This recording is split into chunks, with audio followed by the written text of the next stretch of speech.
Hello, नमस्कार, जय लक्ष्मी नारायण, जय मैदान दादा. સંબંધ ભવના બાંધવા બંધાવવા, ખીલવા ખીલવવા, એકરૂપતાના રસમાં તરબોળ થવા થવરાવવા અને મેદાન દાદાની ભક્તિના રંગે રંગાવવા પધારેલા આપ સર્વેને નાની અરલ અને હાલે નવાનગરની દીકરી નાકરાણી સૃષ્ટિના શત શત વંદન.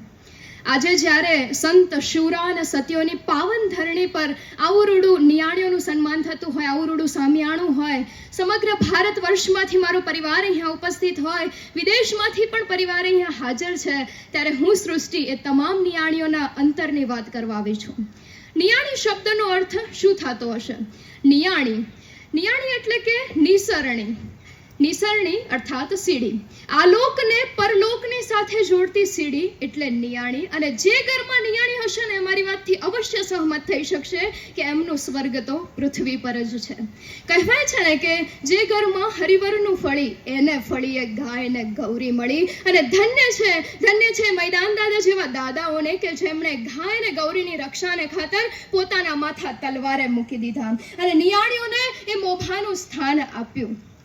દીકરી આ શબ્દને નિરખીએ તો અપાર સ્નેહ વરસાવે એવું આકાશ છે, પ્રેમનો પ્રકાશ છે, મમતાની મીઠાશ છે, સંસ્કારોની સુવાસ છે. આ દીકરી તો આયખાનો અજવાસ છે.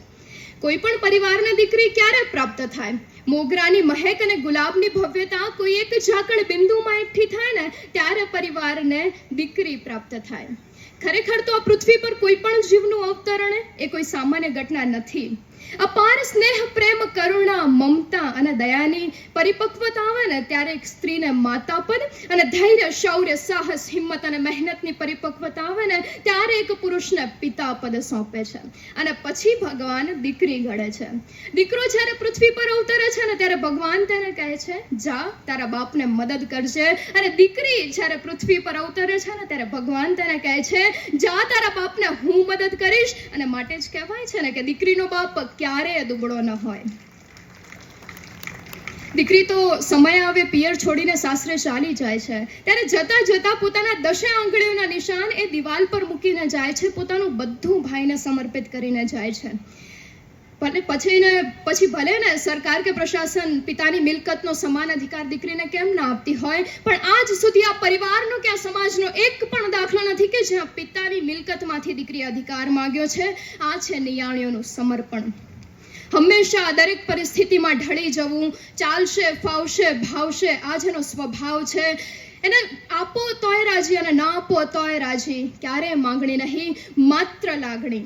ત્યારે ધન્ય છે આ પરિવારને, ધન્ય છે આ ભાઈઓને કે આવો રૂડો અવસર રચ્યો અને નિયાણીઓના એ સમર્પણનું સન્માન કર્યું. ધન્ય છે દાદાઓને કે જેમને નિયાણીઓને એટલું મોભાનું સ્થાન આપ્યું ને, આજે એમના જ વંશજોએ જાળવી રાખ્યું છે. કોઈ પણ સમાજમાં નિયાણીઓને, એમની દીકરીઓને આટલું ઊંચું સ્થાન તો નહીં હોય કે જેટલું આપણા પરિવારમાં છે.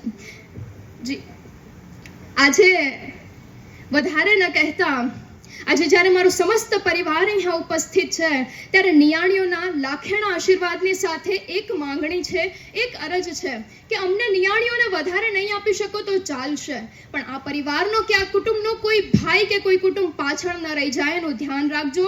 એને પણ આપણી સાથે લઈને ચાલવાનું છે. ધન્યવાદ બેન આપનો. આપણે સમય પર પૂરું કરશું, આપણી પાસે સમય એકદમ ટૂંકો છે. ધન્યવાદ. જય મૈત્રી. આપણી વચ્ચે આવેલ